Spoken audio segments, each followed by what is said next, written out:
The wind was the first master of this land.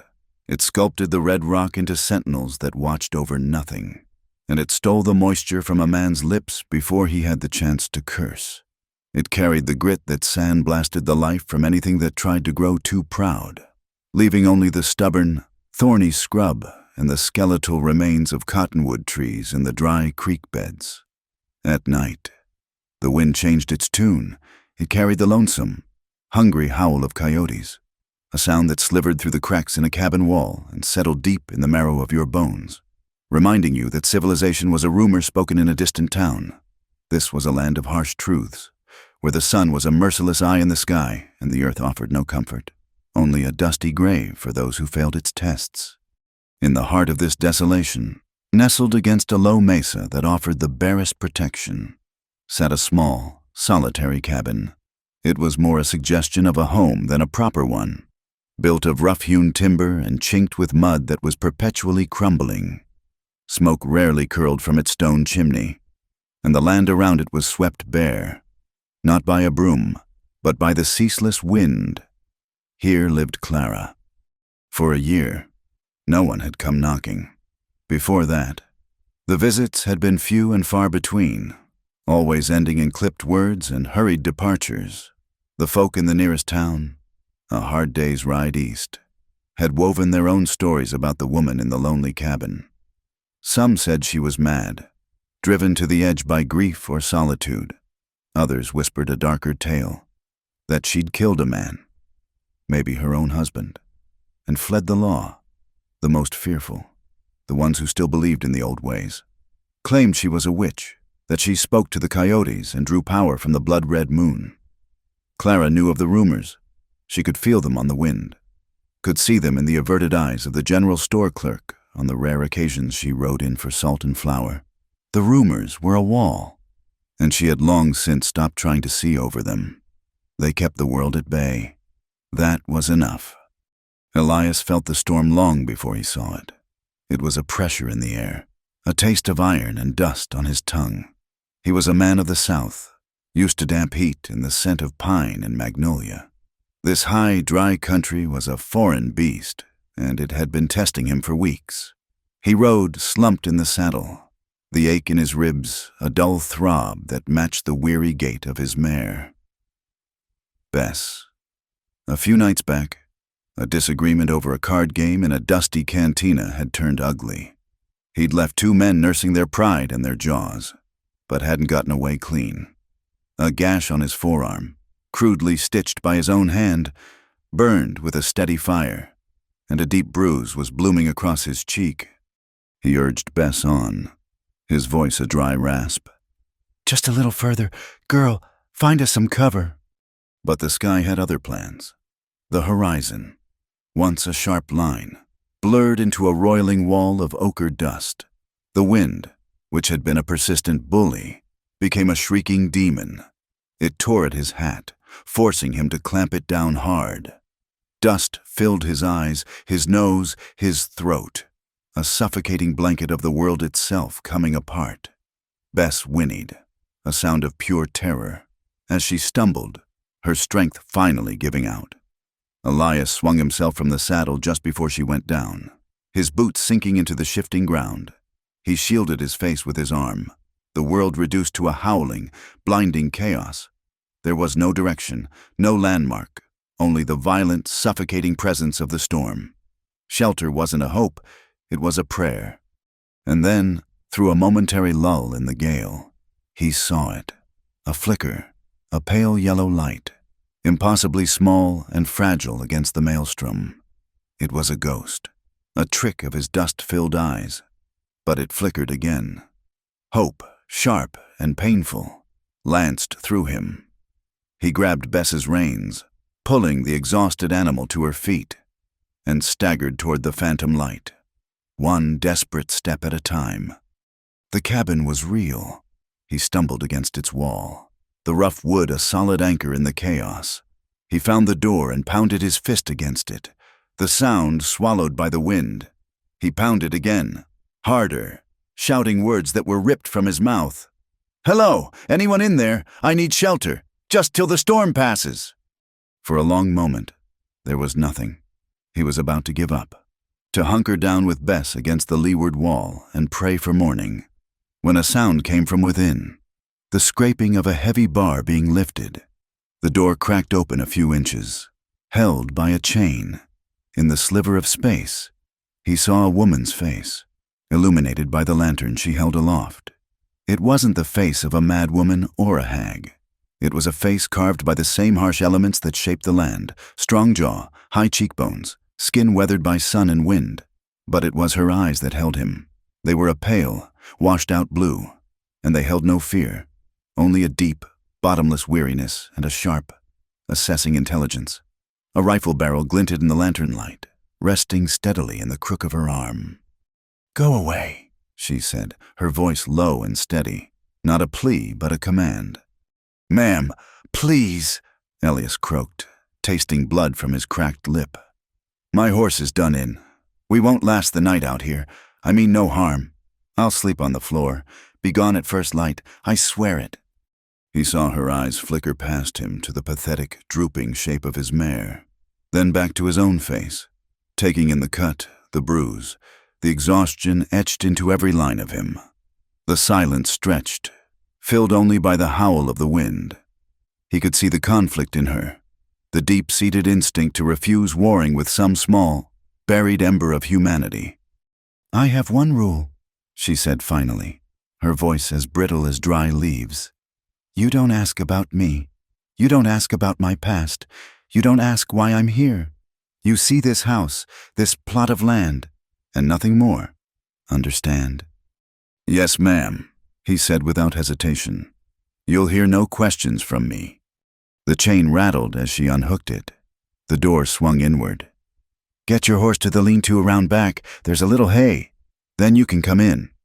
She closed the door before he could thank her, leaving him once again in the storm, but this time with a destination. When he finally stepped inside, stamping the worst of the dust from his boots, the quiet was as startling as the storm's fury. The cabin was a single room, sparse and impeccably clean. A simple cot was in one corner, a small table with 2 chairs in the center, and a stone hearth at the far end, where a low fire crackled. He noted things a man in his position learns to note. The rifle she had held was now leaning against the wall by the hearth, always within her reach. The back door, a solid-looking slab of wood, was not only bolted but had a heavy iron bar laid across it, resting in thick brackets. Her movements were economical and silent as she moved from the hearth to the table, but her eyes were never still. They darted to the window, to the door, to him, a constant, flickering vigilance. Elias saw it then. The rumors in town were born of fear and ignorance, but they were circling a core of truth. This woman wasn't mad. She was hunted, or she believed herself to be. She wasn't a frail woman needing protection. She was a creature that had been backed into a corner so far and for so long. It had become her natural state. She lived and breathed a defensive crouch, and he understood, with a sudden, chilling clarity, that she was more dangerous than any 2-bit gambler in a saloon. She was a cornered animal, and they were the most unpredictable of all. "You're hurt," she stated, her gaze fixed on his arm where blood had started to seep through his crude bandage. It wasn't a question or an offer of help, just an observation. "It's nothing," he said, instinctively covering it. She ignored him, placing a basin of water on the table, along with a clean rag and a dark brown bottle. "Sit." He hesitated for a second, then did as he was told. Pulling off his jacket and rolling up his sleeve, the stitches were crude, the flesh around them red and angry. She worked with an unnerving detachment. Her fingers were cold against his skin, but her touch was surprisingly gentle as she cleaned the wound. She didn't flinch at the sight of it. When she uncorked the bottle, the sharp scent of whiskey and herbs filled the air. "This will sting," she warned, and it did. He hissed through his teeth as she poured the liquid over the gash, his muscles tensing against the fire. Through the haze of pain, he watched her face, illuminated by the lantern. In the focused set of her brow, in the steady pressure of her hands as she wrapped his arm in a clean strip of cotton. There was a strange contradiction. The cold, wary distance in her eyes remained, but her hands told a different story.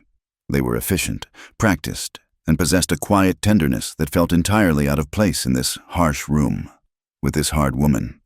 It was a care given without warmth, a kindness offered without softness, and as he sat there, a stranger in her fortress, he found himself caught in that contradiction, more drawn in and intrigued by the woman with no past than he had been by anyone in a very long time. The sandstorm blew itself out by dawn, but it did not leave peace in its wake. Instead, the howling wind was replaced by a new sound, a relentless drumming against the roof that promised to be just as imprisoning. A thick, gray sheet of rain had descended upon the plains, turning the red dust into a thick, clinging mud that would make travel impossible for days. The world beyond Clara's window was a wash of gray and brown, a landscape dissolving into mist. Elias was trapped. The knowledge settled in the small cabin like a third occupant, silent and heavy. The first day passed in a state of unspoken truce. Clara moved about her home with a quiet efficiency that was almost unnerving. She checked the seals on her windows, stoked the fire, kneaded bread with a fierce, rhythmic pressure, all without a single wasted motion. She was a creature of routine, a woman who had built a life out of the careful repetition of tasks, each one a brick in the wall she maintained between herself and the world. She never complained about the rain or their forced proximity. She never complained about anything. She simply existed, a self-contained island in the middle of the deluge. And she made it clear, through a silence more profound than any words, that he was on the shore of that island, not a welcome inhabitant. Elias, accustomed to the easy camaraderie of bunkhouses and trail crews, found the silence suffocating. He tried to breach it, his attempts as futile as throwing pebbles against a fortress wall. "This rain looks set in for a while," he remarked, looking out the window. She merely nodded, her focus on scrubbing a cast-iron pot. Another time, while he was restitching the leather on his saddlebags, he tried again. "You run this place all by yourself. It's impressive." "I manage," she replied, her back to him, her voice flat and final. It was an answer that was not an answer. A door closed gently but firmly in his face. He learned quickly. Her eyes, when they met his, were blank slates, offering no purchase for conversation. Her replies were clipped and evasive. He was a presence she was tolerating, a stray she had allowed in from the storm, and she was simply waiting for the weather to clear so he could be on his way. He was a disruption to the rigid order of her solitude, and he could feel her willing him to be gone. Confined and restless, Elias became an observer. He watched the way she ate, with a focused, almost grim determination, as if taking nourishment was another chore to be completed. He watched the way her hand would sometimes drift, unconsciously, to rest on the stock of the rifle by the hearth. And he began to notice a pattern, a strangeness that pricked at the edges of her tightly controlled world. In the dead of night, when the rain was a steady drone and the fire had burned down to glowing embers, she would rise from her cot. The first time it happened, he was startled from a light sleep by the soft, deliberate sound of the heavy bar being lifted from the back door. He remained perfectly still, listening. He heard the door open and close with a quiet click, and then only the sound of the rain. An hour later, he heard the sounds in reverse. He lay awake for a long time after, staring into the darkness, a knot of unease tightening in his gut. 2 nights later, it happened again. This time, he was ready. He shifted quietly on his pallet, turning his head just enough to see her silhouette move through the darkened room. She pulled on a heavy oilskin cloak, took down a lantern from its hook, and lit it with a practiced hand, shielding the flame so it cast only a dim glow. Then, she was gone, slipping out the back door as silently as a ghost. His curiosity was a physical thing now, an itch he couldn't scratch. The promise he had made, no questions, felt thin and flimsy against the weight of the mystery she presented. The next night, when the bar was lifted and the door clicked shut, he rose from his pallet. He moved to the single rear window, wiping the condensation from the pane with his sleeve. Through the endless curtain of rain, he saw her small light bobbing away from the cabin. It wasn't moving toward the open plains or the road. It was heading toward a small, dark shape on a low rise behind the house, a place he hadn't paid much mind before. It was a cluster of tilted wooden crosses, a small, forgotten graveyard. He watched until her light stopped moving. He couldn't make out what she was doing, only that she remained there, a solitary flame in a world of wet darkness. A cold that had nothing to do with the night air seeped into him. Who did she visit in the middle of a storm? The following night, he couldn't fight it any longer. He told himself it wasn't about breaking his promise, but about understanding the danger he might be in. It was a lie, and he knew it. When she left, he waited a few minutes, then pulled on his boots and coat and slipped out after her. The mud sucked at his feet, and the cold rain plastered his hair to his scalp. He kept his distance, using the darkness as cover, his eyes fixed on her lantern. She stopped, as before, within the small, forlorn plot of land. There were 3 weathered crosses, their markings long since erased by the elements.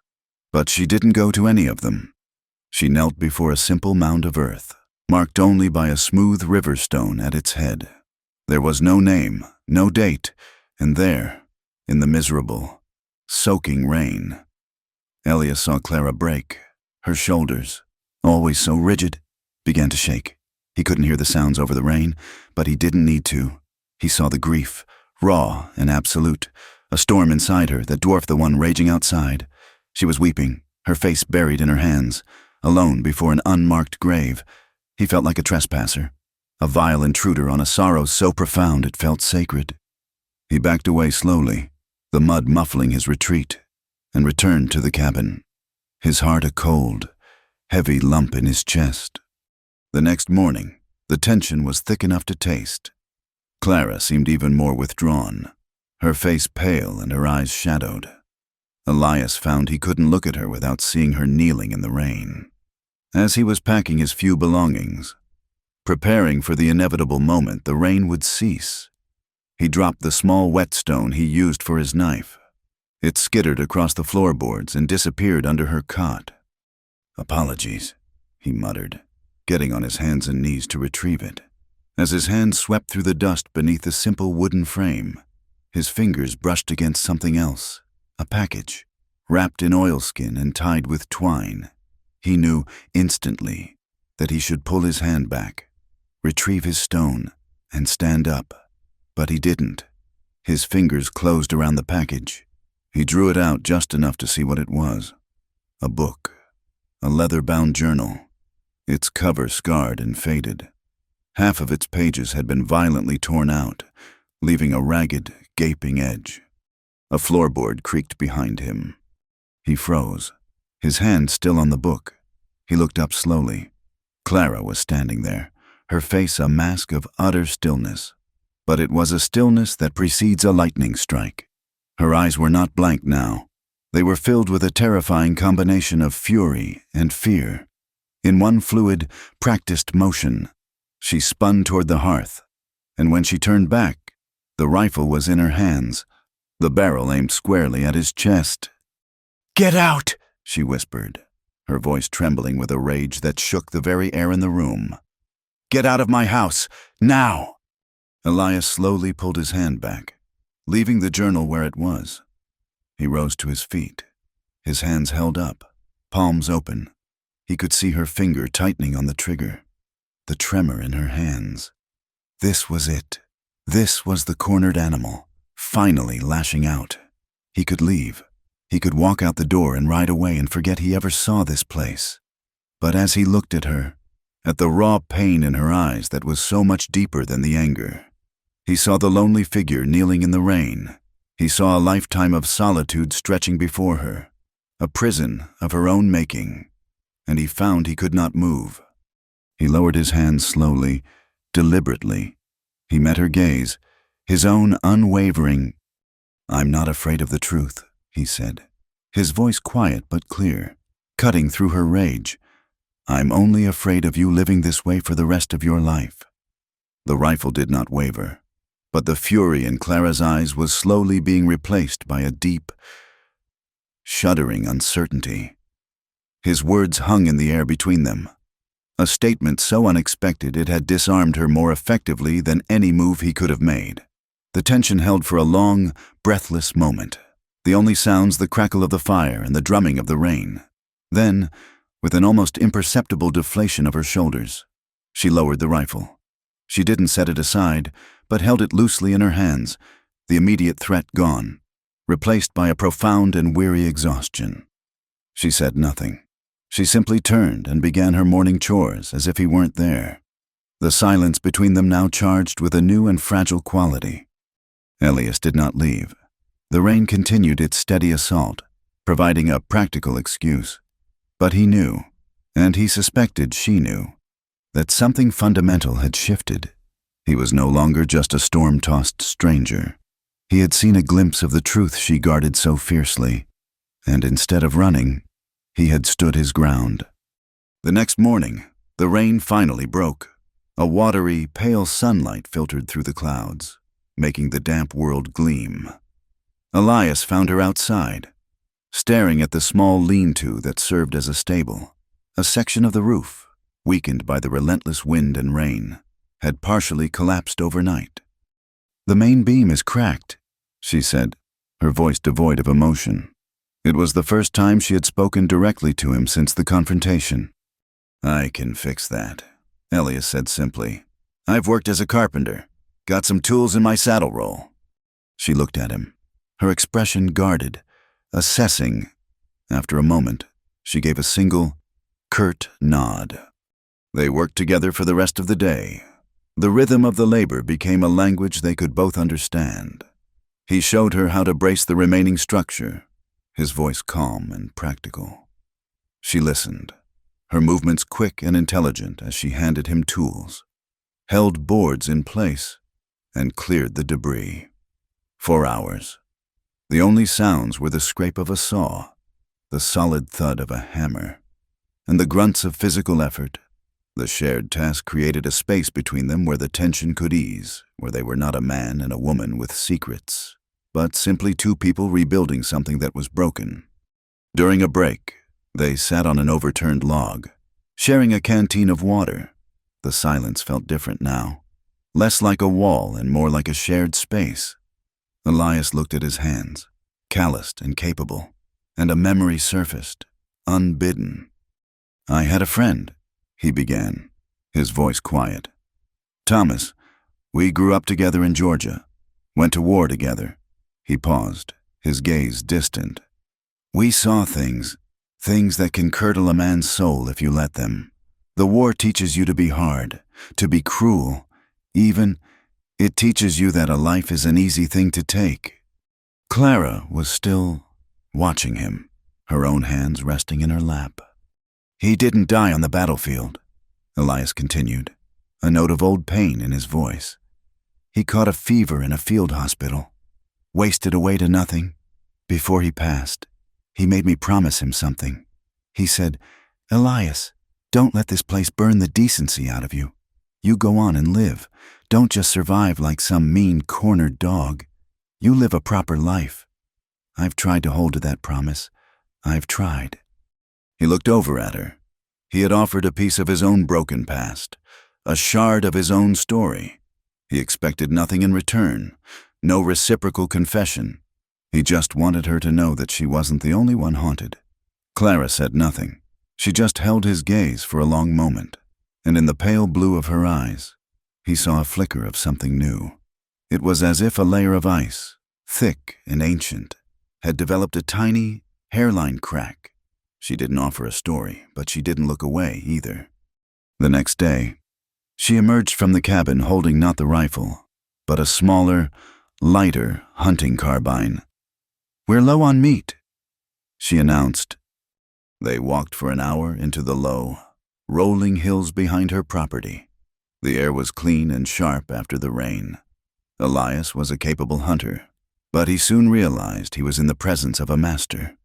Clara moved through the brush with a silent, fluid grace, her eyes scanning every shadow, every rock formation. She saw the buck long before he did, a faint movement in a distant thicket. She raised the carbine in one smooth motion, sighted, and fired. The crack of the shot was sharp and singular. The buck dropped where it stood. Elias stared, first at the fallen animal a good 200 yards away, then back at her. It was a perfect shot, one that spoke of years of practice, of an almost intimate knowledge of the weapon.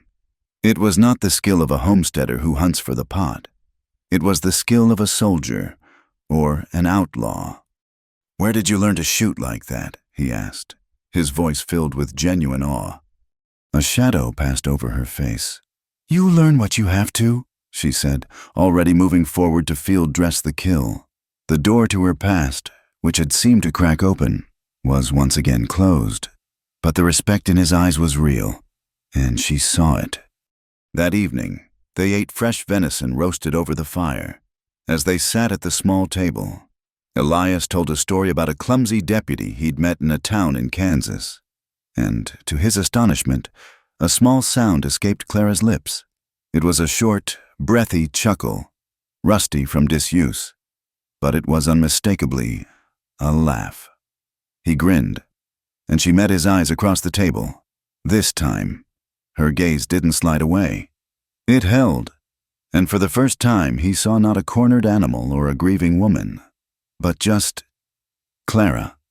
Later, the fire had burned low, casting long, dancing shadows on the cabin walls. Clara sat in one of the chairs, reading a tattered book by the flickering light. Elias watched her for a moment, the way the firelight caught the stray strands of her hair, the quiet focus on her face. He felt a pull, a desire to be near her that had nothing to do with curiosity and everything to do with a shared, unspoken loneliness. He rose from his pallet and moved his chair carefully, setting it down beside hers. She glanced up, a flicker of the old wariness in her eyes, but she didn't tell him to move away. They sat in a comfortable silence, the only sound the whisper of the turning page and the sigh of the embers. He leaned forward to add a log to the fire, and as he settled back into his chair, the back of his hand brushed against hers where it rested on the arm of her chair. A jolt, like static electricity, passed between them. She flinched, a sharp, involuntary intake of breath. Her whole body went rigid. Elias froze, ready to pull his hand away, to apologize. But then, a strange and wonderful thing happened. She didn't move. Her hand remained where it was, warm against his, her initial, frightened reaction giving way to a tense, fragile stillness. He did not pull away either, and so they sat, for a long time, connected by that single, accidental point of contact, a silent acknowledgement of a barrier being crossed. That night, a scream tore through the cabin. It was a sound of pure, unadulterated terror, sharp and ragged. Elias was on his feet in an instant, his heart pounding. He burst into her corner of the room to find her thrashing on the cot, tangled in her blankets, her eyes wide open but seeing nothing in the room. She was trapped in a nightmare. "No, please, don't," she gasped, her voice choked with sobs. He didn't think, he acted. He sat on the edge of the cot and gathered her into his arms, holding her firmly, trying to anchor her to the real world. "Clara," he said, his voice low and steady. "Clara, you're safe. It's just a dream. You're safe." She struggled for a moment, then collapsed against his chest, her body racked with violent tremors.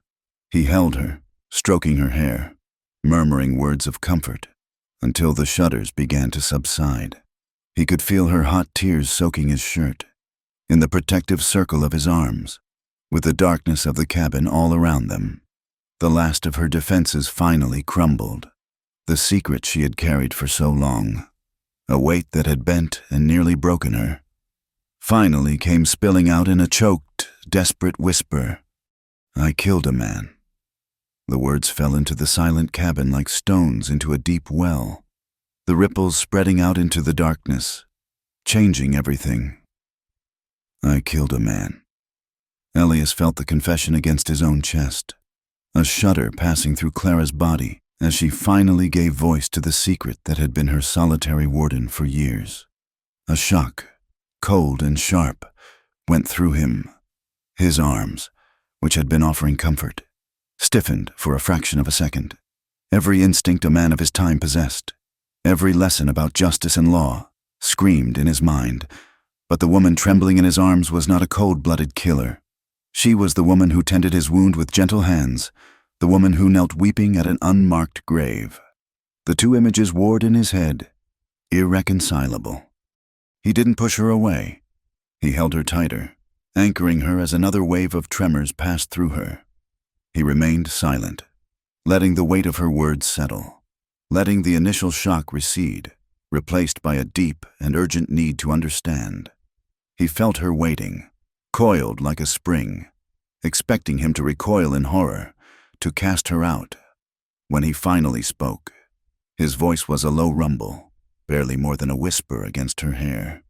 "Why?" That single word was the only key that could have unlocked the rest of the story. It was not a judgment, not an accusation, but a simple, honest question. She pulled back slightly, just enough to look at his face in the dim, dying light of the fire. She searched his eyes for revulsion and found only a quiet, steady intensity. Taking a ragged breath, she began to speak, the story tumbling out in broken pieces, a torrent held back for too long. "My name isn't Clara," she began, her voice hoarse. "It's Annabelle. I was the daughter of a merchant back in Tennessee. When my father's business failed, he saw a solution. A man named Silas Croft, a wealthy plantation owner, twice my age. He wanted a young wife to give him an heir. My father saw it as an arrangement that would save our family. He didn't see the cruelty in Silas's eyes. I did." She was married at 17, a transaction dressed up in a white gown. Her new home was a grand, isolated estate where the beauty of the white columns and sprawling oaks hid a deep and festering ugliness. Silas was a man of absolute power within his domain, and he treated her as another one of his possessions. "He was a man of quiet brutalities," she said, her gaze turning inward to the memories she had tried so hard to bury. "It wasn't just his hands, though they were often hard. It was the way he looked at me, as if I were a disobedient dog. The things he'd say, words that chipped away at me until I felt I was less than human. For 5 years, I lived in his house, but it was never a home. It was a cage. I had no one. My family was grateful for his money, and his servants were too afraid of him to offer a kind word." She spoke of the long, silent dinners, the coldness of their shared bed, the endless days of suffocating propriety punctuated by moments of terror. She lost 2 children before they ever drew breath, and Silas's disappointment had curdled into a constant, simmering rage. "One night," she continued, her voice dropping to a near inaudible whisper, "he had been drinking heavily. He was angrier than I had ever seen him. He said that if I could not be a proper wife, he would teach me my place for good. He dragged me to the smokehouse, and I just knew, that if I let him lock that door, I would not be coming out alive." The scene played out in Elias's mind, stark and horrifying. He could see the terror in her eyes, the desperation of a creature with no escape. "There was an old wood axe by the door," she choked out, fresh tears streaming down her face. "He turned his back to slide the bolt. I didn't think, I just acted. I picked it up, and I saved my own life." The silence that followed was absolute. She had stopped speaking, her body trembling with the memory. Elias could feel the frantic beating of her heart against his own. "His family," she finally continued. "His brother, especially. They found us in the morning. They couldn't have the world know that Silas Croft was killed by his own terrified wife." "It would have been a scandal," So they created a new story. They told the sheriff I had gone mad, that I was a hysterical, violent woman who had murdered my husband in a fit of insanity. They had the money and the influence to make the story stick. They were going to have me committed to an asylum for the rest of my life. She took another shuddering breath. I knew what those places were. It would have been a different kind of cage, a different kind of death. So before they could take me, I ran. I took what little money I had, a horse, and I rode west. I rode until I couldn't ride anymore. I changed my name. I found this place, where no one would ask any questions, and I tried to disappear. The story was finished. Her confession lay bare between them, a raw and bleeding thing. She watched his face, her entire future resting in the expression she saw there. Elias was quiet for a long time, his mind piecing it all together. The rifle, the barred door, the midnight visits to an unmarked grave, the hunted look in her eyes. It all made a terrible, tragic sense. He gently wiped a tear from her cheek with his thumb, his touch steady and sure. He looked directly into her eyes, and the absolution she had never dared to hope for was in his gaze. "You survived," he said, his voice thick with an emotion she couldn't name. "That's not the same as killing. There's a difference." The words were a release. A dam inside her broke, and she wept, not with the terror of her nightmare, but with the profound, soul-deep relief of being seen, of being understood. He just held her, letting her cry until she had no tears left. In the days that followed, the very air in the cabin changed. The confession had not driven them apart. It had fused them together. The heavy secrets were gone, replaced by a tender, blossoming intimacy. Elias set about mending the things that were broken, both inside and outside the cabin. He spent a day repairing the section of fence that had collapsed by the creek, and she worked alongside him, their hands brushing as they passed tools, their shoulders touching as they stretched the wire taut. He took to cooking their evening meals, his camp-style stews surprisingly flavorful, and he watched with quiet satisfaction as she ate with an appetite he hadn't seen before. He even cleared out the dusty, unused corner of the cabin, repairing the loose floorboards and reinforcing the wall, creating a clean, solid space for her belongings, an unspoken promise of permanence and safety. Their conversations became easier, filled with the simple details of their lives. He told her about his childhood in Georgia, the smell of peaches and the feel of the humid summer air. She, in turn, told him about the books she loved to read, the small joys she had found in identifying the wildflowers that grew in the spring. They were small offerings, tentative steps into a shared world. Their glances lingered longer, no longer wary or assessing, but filled with a soft, growing warmth. A brief touch on the arm as they passed in the cramped space of the cabin became a jolt of connection, not a cause for alarm. One afternoon, a familiar gray mist rolled in, and a light rain began to fall. Elias was bringing in the last of the firewood he'd chopped, stacking it by the hearth. As he turned to go back for the final load, Clara met him at the door, her arms already full of kindling. They both stopped short under the small overhang of the roof. Trapped for a moment by the sudden downpour, they stood less than a foot apart, the scent of rain and damp earth all around them. The quiet rhythm of the falling water was the only sound. He looked down at her, at the droplets of rain clinging to her hair, at the way the soft light traced the line of her jaw. The weariness in her eyes was still there, but it was overshadowed now by something else, something soft and hopeful. She looked up at him, and in his gaze, she saw no judgment, no pity, only a deep and profound tenderness that made her heart ache. The world seemed to fall away, leaving only the two of them under the eaves. In the heart of the rain, he slowly raised his hand, his calloused fingers gently brushing a stray, damp strand of hair from her cheek.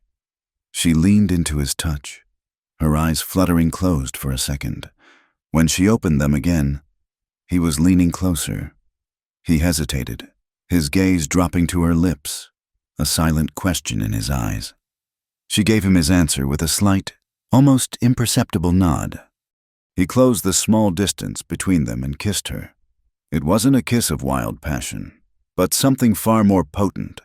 It was hesitant, gentle, trembling with all the unspoken words, the shared pain, and the pent-up longing of two lonely souls who had finally found a safe harbor. It was a kiss that tasted of rain and wood smoke and the quiet, breathtaking promise of a new beginning. The morning after the kiss was not filled with the warm glow of new affection, but with a tense and brittle silence. The intimacy they had shared under the eaves seemed to have terrified them both. They moved around the small cabin with a renewed and deliberate distance, their bodies like planets that had briefly crossed orbits only to be flung back into their own solitary paths. The air, which had become so light with shared stories and gentle glances, was now heavy with unspoken regret.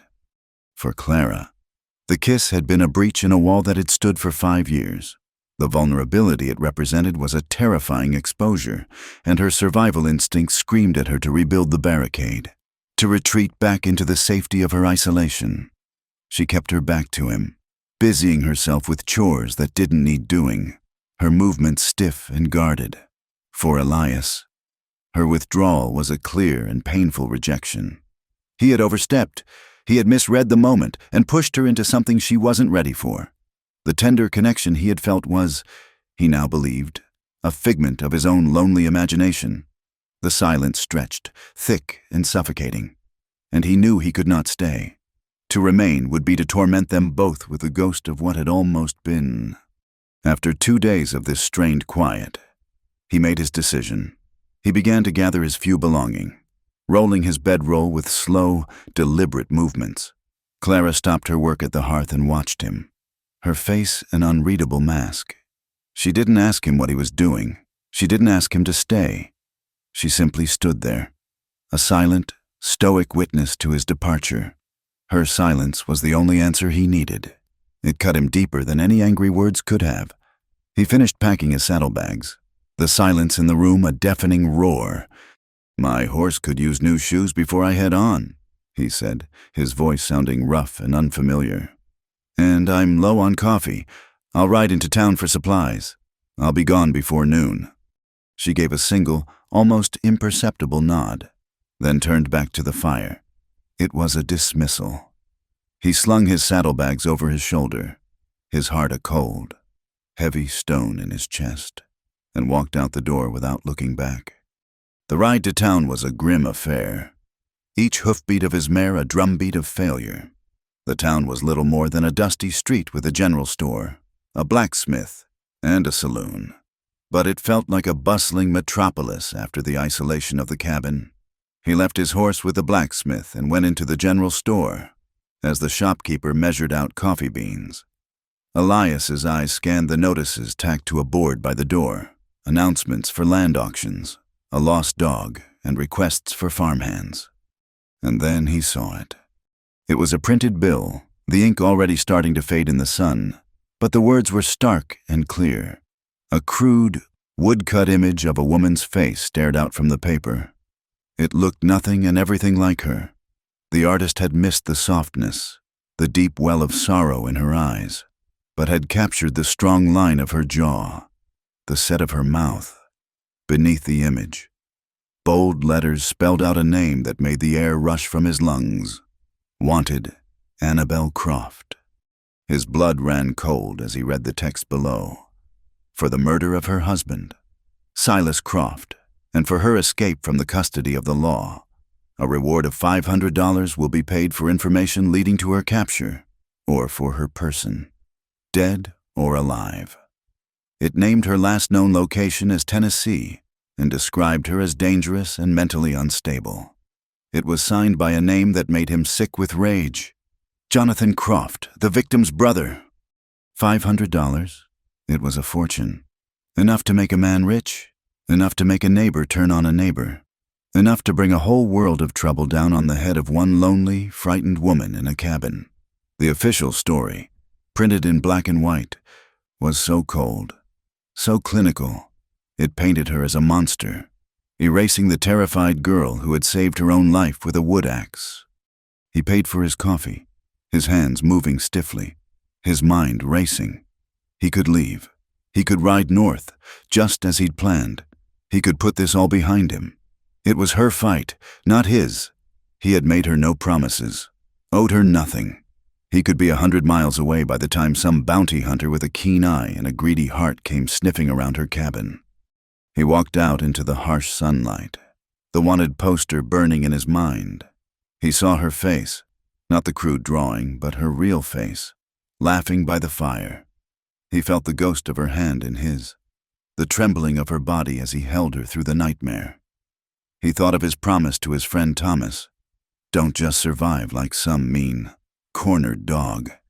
You live a proper life. What kind of life would it be? To turn his back on the only thing that had felt true and real in years. He walked back to the notice board. The street was empty, the townspeople seeking shade from the midday sun. With a quick, furtive glance over his shoulder, he ripped the poster from the wall, folded it hastily, and shoved it deep into the pocket of his jacket. He collected his horse, his decision made. He was not riding north. He was riding back. He found her in the lean-to, brushing down his mare. It was a simple, kind gesture that felt like a knife in his gut. She looked up as he approached, her expression wary. He said nothing, just took the brush from her hand and began to unsaddle the horse, his movements tense. He had to tell her, but he didn't know how. How could he show her the paper that condemned her, the lie that the world believed? He didn't have to. As he pulled his jacket off and slung it over a railing, the folded, crumpled paper fell from his pocket, landing in the clean straw at her feet. She looked down at it, then at him, her brow furrowed in question. Before he could stop her, she bent down and picked it up. She unfolded the bill. He watched as every drop of color drained from her face, leaving it a waxy, ghostly white. He saw her eyes scan the words, her lips parting in a silent gasp of horror. The paper trembled in her hand. She knew that he knew. She looked up at him, and the softness he had come to cherish was gone, replaced by the old, familiar look of a cornered animal.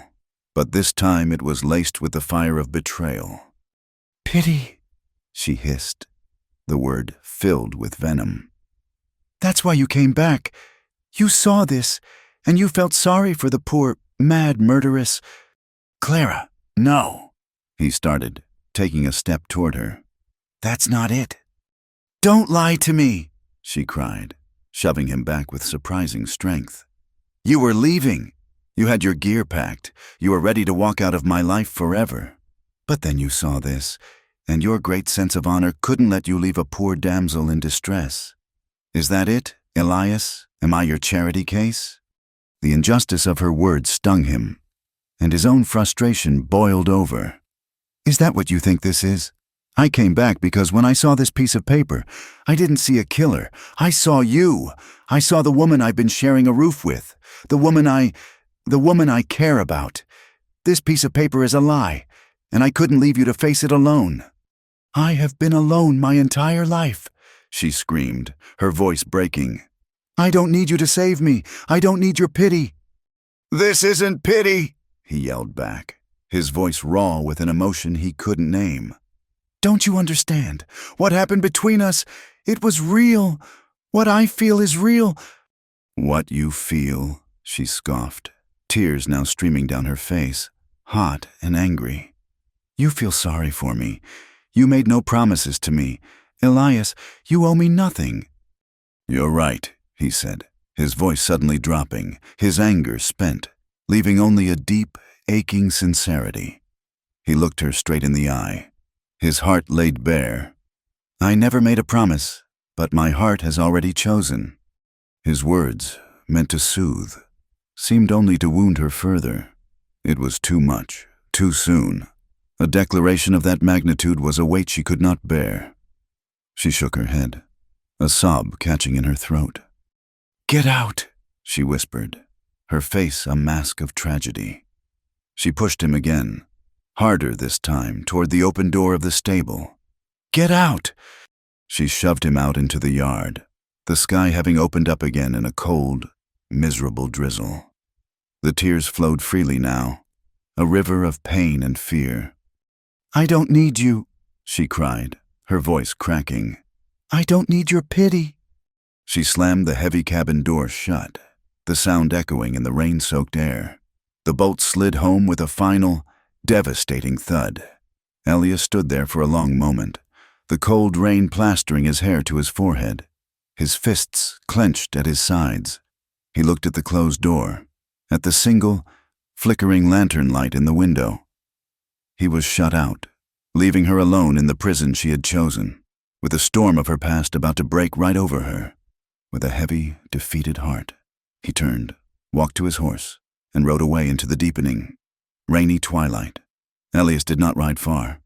He rode until the flickering light of Clara's cabin was swallowed by the rainy darkness, and then he rode on to town. A cold, hard knot of anger and fear coiled in his stomach.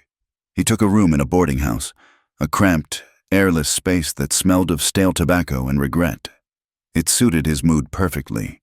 He wasn't running away, he was regrouping. Leaving her alone had felt like a betrayal of his own soul, but staying would have meant fighting a woman who was too terrified to be saved. He needed to understand the threat. He needed to know his enemy. The saloon was the town's beating heart and its open sewer, the only place where information flowed as freely as cheap whiskey. For 2 days, Elias sat in a dark corner, nursing a single glass, his ears open. He listened to the gossip of ranchers, the boasts of drifters, and the weary complaints of prospectors. He learned that a well-dressed stranger had been in town a week prior, asking questions. A man with soft hands and cold eyes, carrying the scent of Eastern money, Jonathan Croft. On the 3rd night, his vigilance paid off. 2 rough-looking men, reeking of rancid whiskey and self-importance, swaggered into the saloon. Elias recognized their type instantly. Men who did other people's dirty work for a handful of coins. They drank noisily, and as the liquor loosened their tongues, they began to talk. $500 is a hell of a prize. The bigger one, a man with a scarred face, growled to his companion. But Croft wants her scared first, wants her flushed out like a rabbit. Heard she's holed up in that cabin out by the mesas. The other one, a weaselly man with shifty eyes, chimed in. Crazy as a loon, they say, killed her husband. Don't care if she's the Queen of Sheba. Scarface grunted, slamming his glass down. Croft said a little fire will make her run. He wants her running, right into our arms.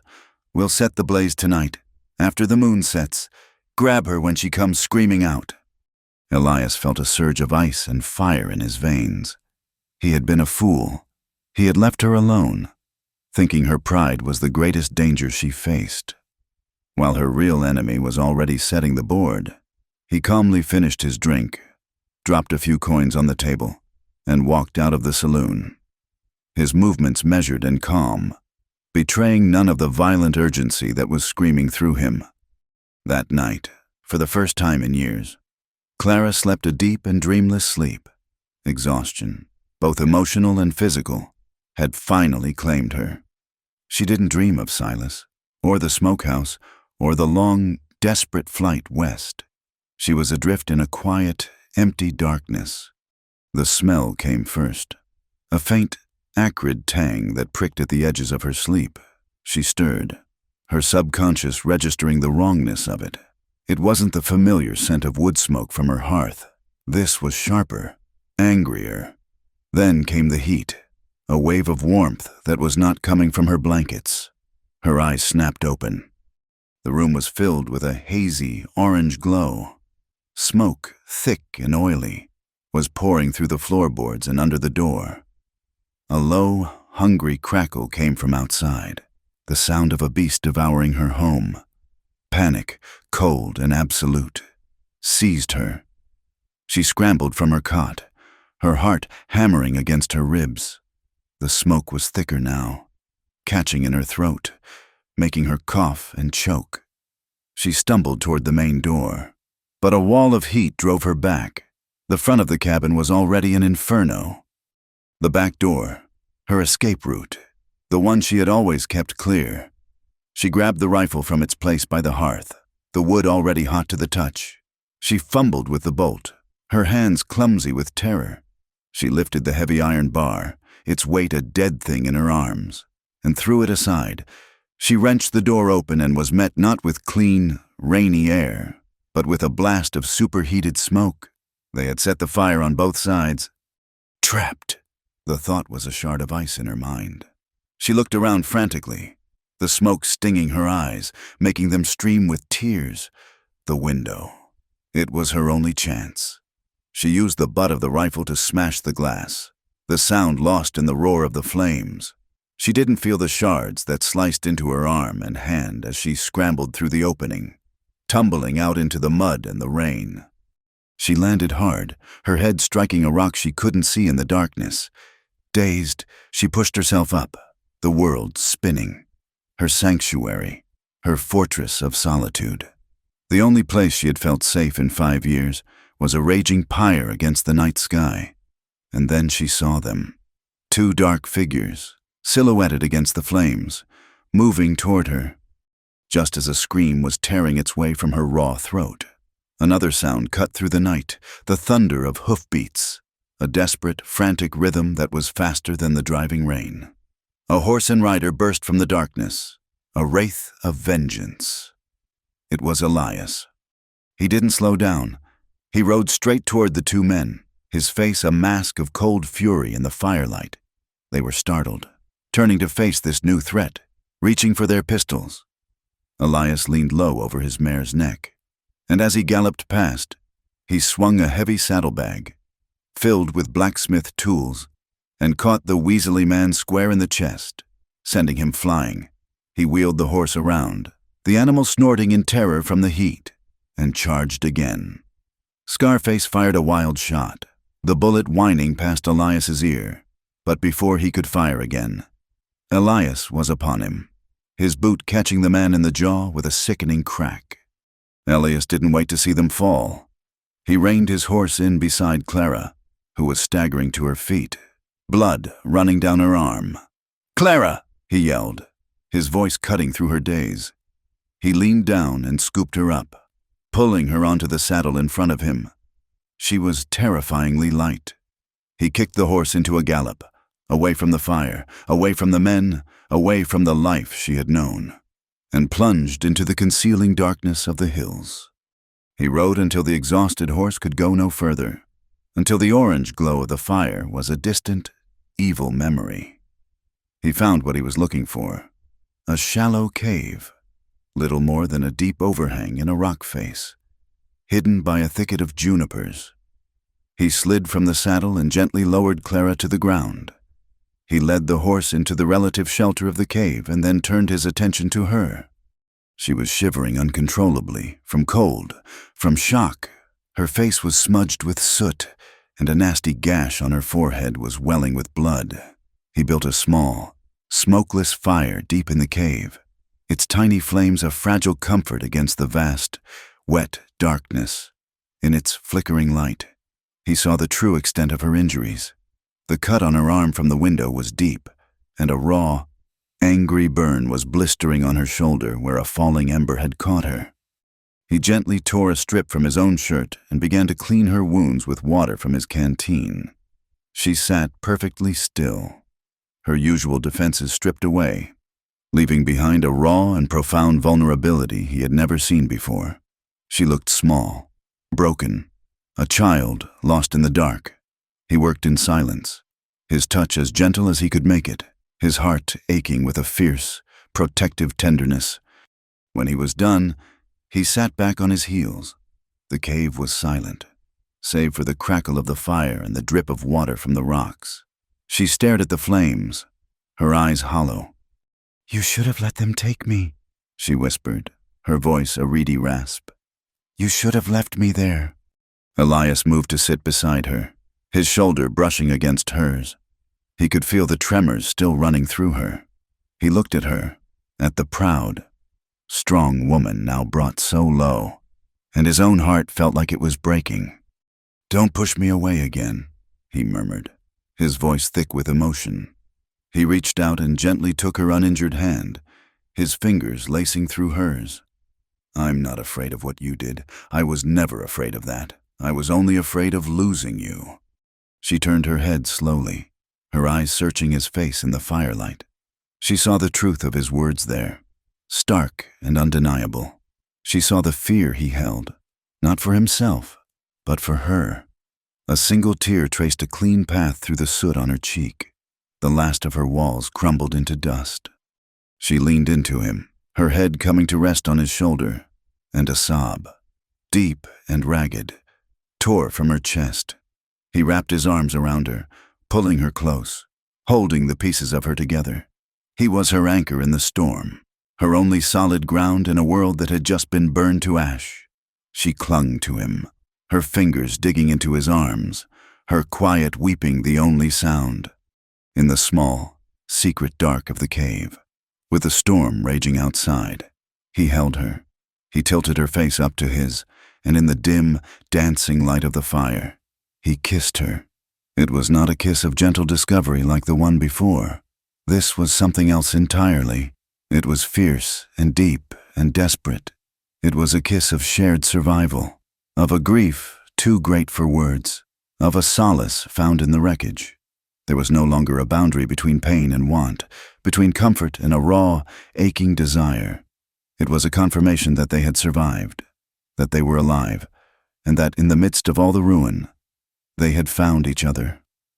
Dawn broke with a fragile, pearly light, spilling into the mouth of the cave and painting the damp rock walls in shades of silver and gray.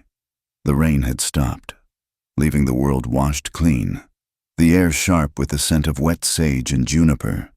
Inside their makeshift shelter, a different kind of quiet had settled. The frantic desperation of the night had given way to a profound and solemn intimacy. Clara was awake, watching Elias as he slept. His face, in repose, had lost its hard, watchful edge, looking younger and more vulnerable. She gently touched the new bandage on her arm, his handiwork, and felt a warmth spread through her chest that had nothing to do with the fire. Last night, in the ashes of her old life, something new had been forged. It was terrifying, and yet, for the first time since she had fled Tennessee, she did not feel utterly alone. When he stirred and his eyes opened, they found hers immediately. There was no awkwardness, no regret. There was only a quiet understanding. "We can't stay here," he said, his voice a low rasp. It wasn't a question. "I know," she replied. Her home was gone. Her name was on a wanted poster. The ghosts of her past were no longer ghosts. They were men with guns and torches. "There's nothing left for me in this territory." "There's nothing left for me here either," he said, his gaze steady and meaningful. "I was just passing through, but I'm not anymore. We'll head north, Montana, maybe, or Oregon. A place where the name Croft means nothing. A place where you can be Clara for good." He said we. The word settled in her heart. A small, hopeful seed. She gave a single, decisive nod. North, then. They were preparing to leave, their meager supplies packed into his saddlebags, when a sound from outside the cave made them both freeze. It was the sharp, distinct click of a rifle's hammer being cocked. A voice, smooth and laced with a cold, cultured venom she had not heard in 5 years, drifted into the cave. "Annabelle, my dear sister, did you truly think you could hide from me forever? Your taste in accommodations has certainly declined." Clara felt the blood drain from her face. "Jonathan Croft, Silas's younger brother." Elias moved instantly, shoving her back into the deepest shadows of the cave and drawing his own Colt peacemaker in one fluid motion. He peered around the edge of the rock, his body tense. 3 men stood at the edge of the clearing, positioned in a loose semicircle around the cave's entrance. 2 were the hired thugs from the saloon, looking battered but determined. The third was Jonathan. He was impeccably dressed, even after a night in the wild. his city clothes a stark and obscene contrast to the rugged landscape. He held a silver-inlaid rifle, and his face wore a smile of triumphant cruelty. "Come out, Annabelle," he called, his voice oozing with false reason. "This has gone on long enough. It's time to go back to the asylum where you belong. Think of it as my final act of mercy for my poor, departed brother." "Go to hell, Croft," Elias growled, his voice low. Jonathan's smile widened. "Ah, the stray she's picked up. I should have known she'd find some ruffian to protect her. It matters not. You can die with her. The reward pays just as well for her body." The world exploded in a cacophony of gunfire. Elias fired twice, forcing the two hired guns to duck behind the rocks. A bullet from Jonathan's rifle slammed into the rock face inches from Elias's head, spraying stone chips into his face. He ducked back, pulling Clara with him as another volley of shots echoed through the hills. "There's a ledge around the back," he whispered urgently, his mouth close to her ear. "It leads up to the top of the cliff. When I give you a sign, you run. Don't look back. Just run." "No, I'm not leaving you," she hissed, her hands clutching his arm. "That's an order," he said with a ferocity that stunned her into silence. He risked another look.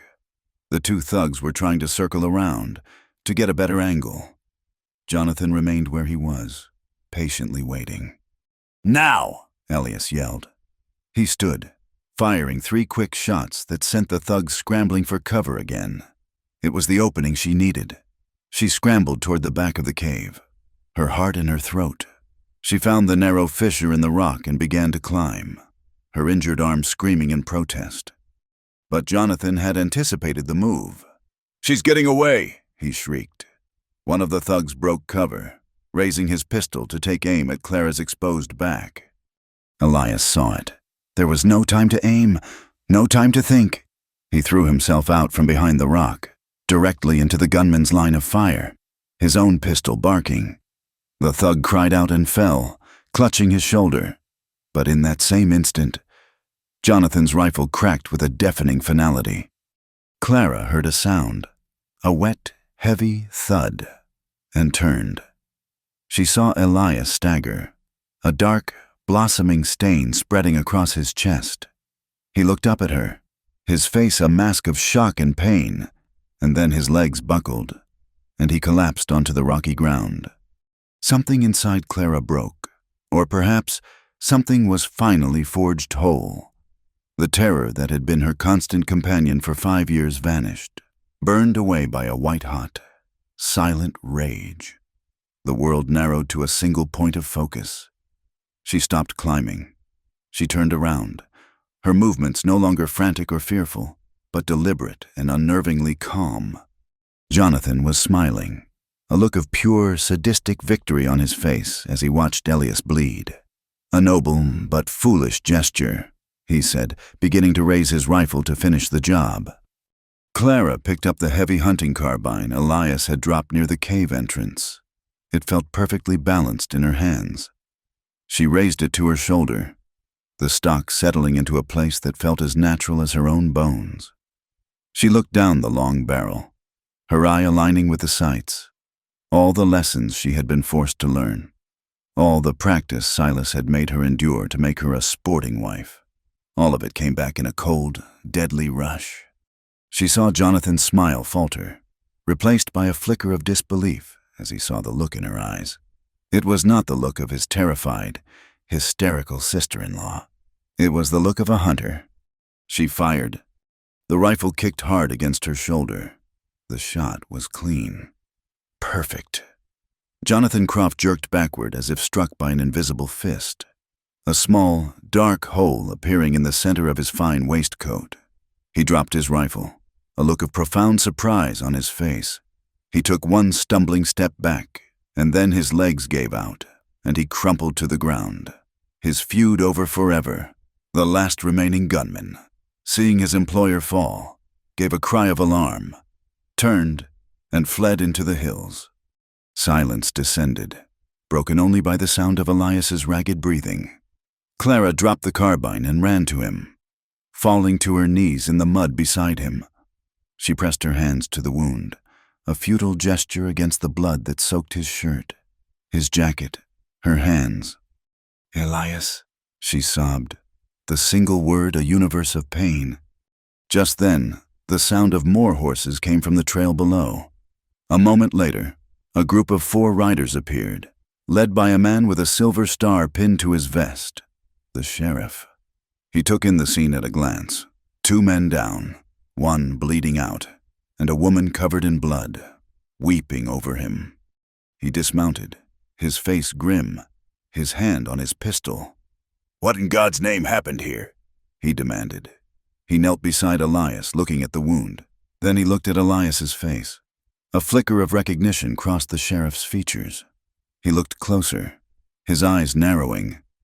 "I know you," he said, his voice quiet with disbelief. "5 years ago, Canyon Diablo, a band of Apache raiders. They had my boy. You were a scout for the cavalry. You rode into their camp alone and brought him out." Elias's eyes fluttered open, his breathing shallow. He managed a weak, bloody grin. "Sheriff Brody, your boy had a lot of fight in him." Sheriff Brody looked from Elias to the dead, well-dressed man, to the weeping, soot-stained woman who was clearly Annabelle Croft from the poster that had just been delivered to his office. He saw the story the world would believe, and he saw the truth of the story that had actually happened. He owed this man a debt, a life for a life. He stood up, his face set like stone. "Looks to me," he said, his voice loud enough for his deputies to hear, "like this bounty hunter." He nudged Jonathan Croft's body with his boot. "And his partners had a falling out over the reward money. A real shame." He looked down at Clara, his eyes hard but not unkind. "This man is a hero.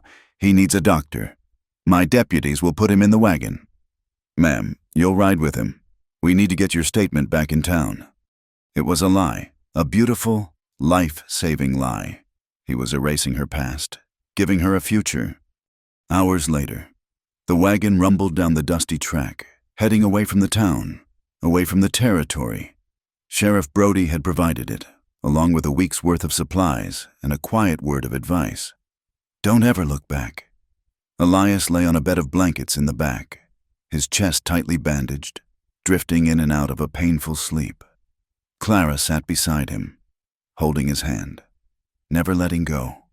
As the wagon crested the last rise, offering a final view of the harsh, unforgiving land that had been her prison and her sanctuary, she began to cry. The tears were not for the home she had lost, or for the man she had been forced to become, but for the man beside her, for the impossible, terrible, beautiful chance he had given her, though they were both wounded, in body and in soul. As she looked at the open road stretching before them into the hazy distance, for the first time in a very long time, she saw a glimmer of light. A year can be an eternity. It can be long enough for a deep wound to scar over, for a burned forest to show the first hints of green, for 2 people who have only known how to survive to learn, slowly and tentatively, how to live. The Montana air was different. It was crisp and clean, smelling of pine and distant snow, a world away from the choking red dust they had left behind. Here, nestled in a valley carved by a winding, generous river, Elias and Clara had built a new life. Their home was a small log cabin he had constructed himself, the timbers fitting together with the satisfying precision of his craft. It was small, but it was solid, and its doors had no heavy iron bars. In this new life, Clara discovered a rhythm that was not dictated by fear. She rose with the sun, not to check the horizon for threats, but to feed the small flock of chickens that scratched and clucked in a pen behind the cabin. She tended a vegetable garden, her hands, once perpetually cold with anxiety, now finding a simple, grounding pleasure in the feel of rich, dark earth. The produce she grew was a small miracle, a testament to life's stubborn insistence on renewal. Elias had found his own peace in the grain of wood. He worked as a carpenter, his skills in high demand as the small, Nearby town grew. He was helping to build the new church, and the clean, honest labor settled something in him that the long years of drifting had left restless. He was no longer running from a past or towards a vague promise. He was building a church, a home, a life. The shadows of the past had not vanished entirely. Sometimes, Clara would wake with a start in the dead of night, the ghost of a scream in her throat, her heart pounding with the memory of fire and a man's cruel smile. And there were days when Elias would grow quiet and still, his eyes taking on a distant, haunted look as he remembered the war, or the sight of his own blood staining the rocky ground. But they were no longer alone in their darkness. When the nightmares came, a gentle hand would find theirs in the dark. A quiet, steady presence would sit with them until the fear receded, a silent reassurance that they had survived, and they had survived together. Their love was not a fiery, passionate thing, but a quiet, constant warmth, like the embers of a hearth that never truly goes out. It was a love built not on pretty words, but on a shared understanding of pain and a mutual, unspoken vow of protection. One late afternoon in the early fall, as the aspens in the valley were beginning to turn a brilliant, shimmering gold, a visitor came to their door. It was a young woman, no older than 20, with a kind, serious face.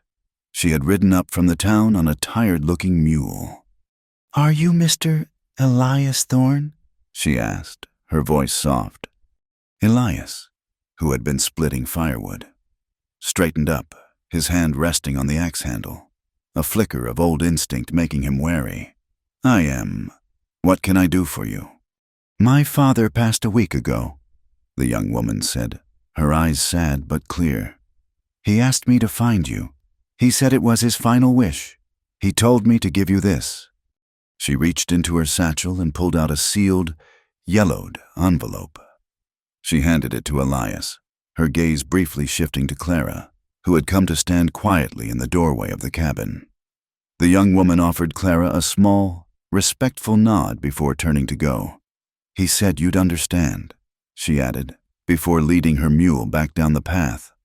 Elias stood there for a long moment, looking at the unfamiliar, spidery handwriting on the envelope. He ran his thumb over the wax seal. A premonition, a sense of a ghost from a lifelong past, prickled his skin. He looked at Clara, and she saw the question in his eyes. She came and stood beside him, her arm brushing his, and together they opened the letter. The ink was faded, the handwriting shaky, but the words were clear. "Elias, if you are reading this, then I am gone, and I pray that my daughter, Mary, has found you in a place of peace. It has been many years. My friend, I often wonder if you still think of me as the coward I was, or if time has softened that memory. I hope it is the latter. I write to you not to ask for your forgiveness for my own failings, though I would be grateful for it, but to unburden my soul of a secret I have kept for too long. After the war, when you chose the open trail, I chose a different path. I took a job as a guard at the Blackwood Asylum, back in Tennessee. It was a grim place, filled with sorrow. I told myself I was doing good work, but I was just hiding from the world. And it was there that I met her." Elias paused, his breath catching in his throat. He looked at Clara, whose face had gone pale. She clutched his arm, her knuckles white. She was not like the others. The letter continued. "They called her Annabelle Croft. They said she was a madwoman, a murderess, but I was a guard on the night shift, and I watched her when she thought no one was looking. I never saw madness. I saw terror. I saw a grief so profound it was like a shroud. I saw a caged bird that had forgotten how to sing. I fell in love with her. Elias. A quiet, hopeless kind of love. From a distance, I learned her story, the true one. From a servant who had been dismissed from the Croft estate. I knew she was innocent of everything but the will to live. I was a coward. I did nothing. I was afraid of the Crofts, of losing my position. The guilt of my silence has been my own asylum all these years. When she escaped, a part of me rejoiced, and a part of me was terrified for her. I have prayed every day since that she found safety, that she found a life free from the one that was stolen from her. I don't know where your path has led you, old friend, but I always knew you had a good and decent heart, a heart that the war could not spoil. I am making a fool's wager that somehow, in this strange and winding life, your path might have crossed hers. If it has, if you have found her, please give her this message from a foolish old man. Tell her that there was one person in that dark place who knew the truth and who believed in her innocence. And tell her she deserves every happiness this life can offer. Forgive the past. Elias, all of it. She deserves a new beginning. Your old friend, Samuel. By the time Elias finished reading, tears were silently streaming down Clara's face. They were not the tears of terror or rage he had seen before. They were tears of release. A final, binding chain to her past had just been broken. The world had believed she was a monster, but in the darkest corner of her story, a stranger had seen the truth and had held it in his heart for all these years. Elias wrapped his arms around her, pulling her close. He pressed his lips to her hair, his own eyes burning. He said nothing, for no words were needed.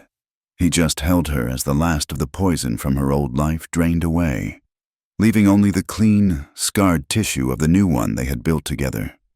Later, as the sun began to dip below the jagged peaks of the mountains, painting the sky in strokes of fiery orange and deep purple, Clara stood on the small porch of their cabin.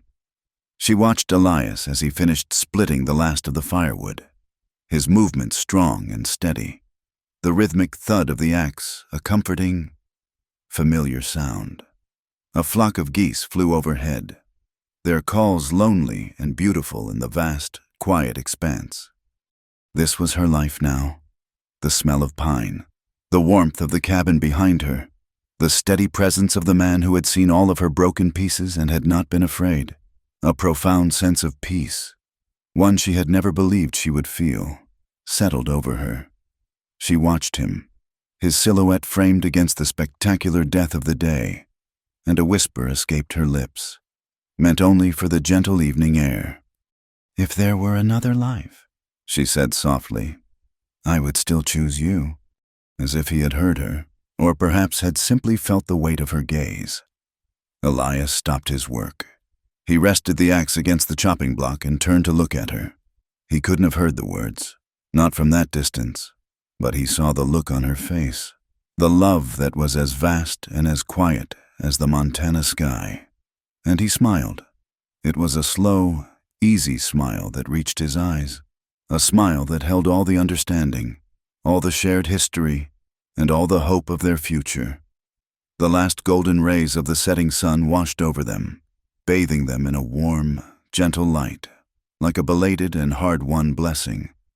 Thank you for listening to this tale around the Wild West Campfire.